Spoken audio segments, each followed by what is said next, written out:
Hey guys, this is Rawson. Welcome back to another graphic design tutorial. In today's video, we're going to create a retro blend design using Illustrator and Photoshop. In this tutorial, we'll look at how to add a retro effect to a blending vector art. So let's begin with the designing process. Firstly, open a new document in Illustrator. Drag and drop the silhouette image downloaded from the internet. Now, to convert this image into vector shape, select the image and click on Embed. Next, go to Image Trace option, select black and white logo and click on Expand. And now our design is converted into vector shape. Now to separate each of the pieces, right click and ungroup it. After that, we'll delete the man silhouette and the background shape. Now here you can see some pointed shapes is coming out. To delete that shape, pick Delete Anchor Point tool and click on the unwanted anchor points. Next, select the Direct Selection tool and edit the shapes with the handles. Now to make this corner smooth, click on the anchor point and then you see a small circular icon. Select that and drag it toward inside to get a smooth corner.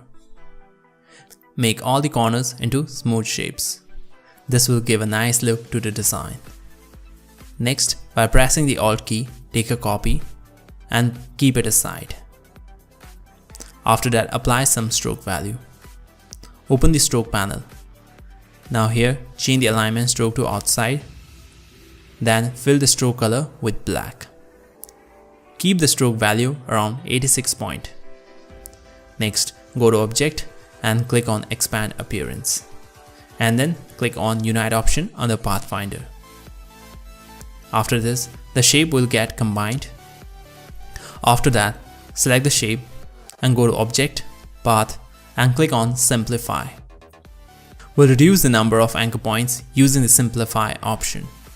Switch on the Preview option to see the effect and click on OK. Now, using the Direct Selection tool, start adjusting the anchor points. We're going to give soft and wavy border to the shape. So, select the anchor point tool and add some points on the edge of the shapes.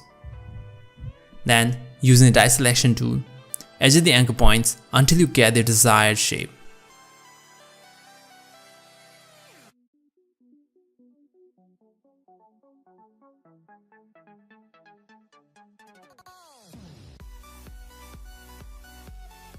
After that, place the shape over our vector design.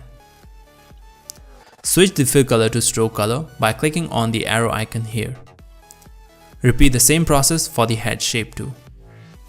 Next, increase the size of the outer shape a little bit more and scale on the size of the face shape. And now, using the Direct Selection tool, start adjusting the outer shape to match it with the face shape. Adjust it with the help of handles.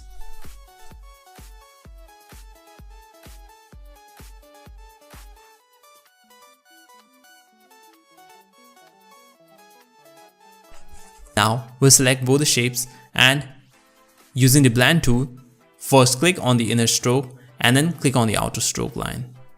This will create a blend step between them. After that, double click on the Blend tool. We'll see the Blend option panel. In that panel, switch on Preview and choose Specified Steps. Increase the steps around 50 and click on OK. Now, select the outer stroke and increase the stroke size. Next, increase the stroke size of the face shape too. Here, we'll adjust the size of the strokes in order to give a nice blend flow between one shape to the other. Now, you can see the blend steps are a little thicker. So for that, we'll open the Blend option panel again and decrease some steps around 44. After that, select the outer stroke line and take a copy. Then, switch it from stroke color to fill color. We'll use this to write the text along the design. So increase the stroke size around 27 point. Now go to Object and click on Expand. And click on Unite option on the Pathfinder. Now switch the fill color to stroke color and choose Type on Path tool. Click on the line and start typing out the text. After that, place the text around the shape and change the color to red. Give a suitable font style to your text. Next, create under duplicate of the text path using the shortcut Command or Control C to copy and Command or Control F to paste in front. Now to change the position of the text, you can see two lines with a small square. Select the last line and drag on the path. Then select the first line and drag it. Now we can see one more extra line between the text. By holding the middle line, you can change the alignment of the text. So like that, drag the text to the bottom of the shape. Next, change the alignment of the text and type out our content. Here, to add some more text, drag this starting line and increase the spacing between the two lines so that we can add long text around the shape. Finally, adjust the stroke size according to the shape.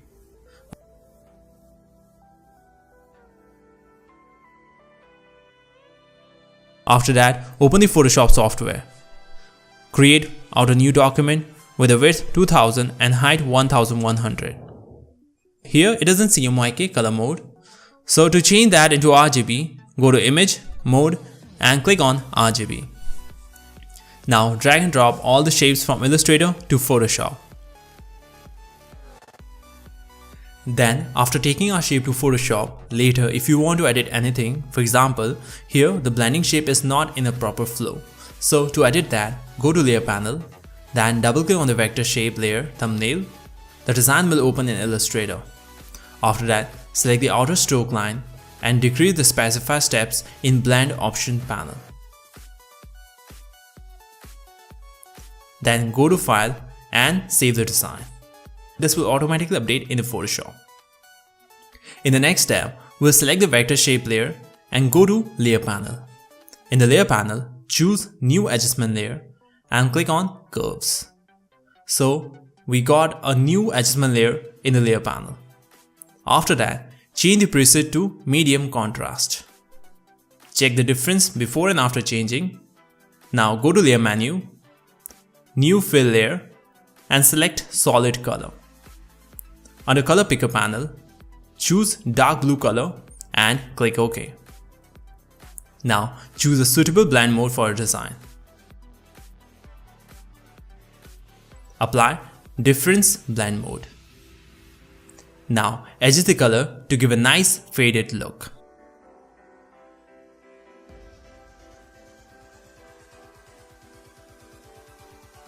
In the next step, take a new document with a width 500 and height 500. Then go to Filter and Noise and choose Add Noise. In that panel, adjust the noise amount and select Gaussian under Distribution. And now double click on the layer to unlock it. Now click and drag this layer to our main document. Press Command or Control T for transform option. Then scale up the size by holding the Shift and Alt key. Next, change the blending mode to color burn and then drag down the layer below the fill color layer. Now change the blend mode to overlay and decrease the fill value to give a nice effect to the design. After that, we can adjust the color in the color adjustment layer. Adjust the fill value to give a nice blend.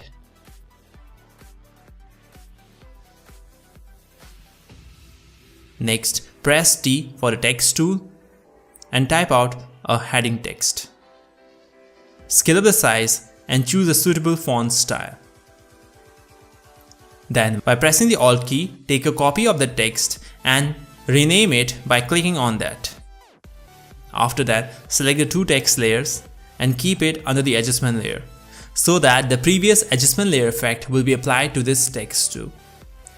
Also, adjust the color of the text using the color picker option. Now, using the transform option, scale down the size of the retro text and scale up the overall text a little bit. Now you can keep on adjusting the adjustment layer until you get a nice color tone. edit the color inside Photoshop, or go to Illustrator by double clicking on the vector shape layer thumbnail.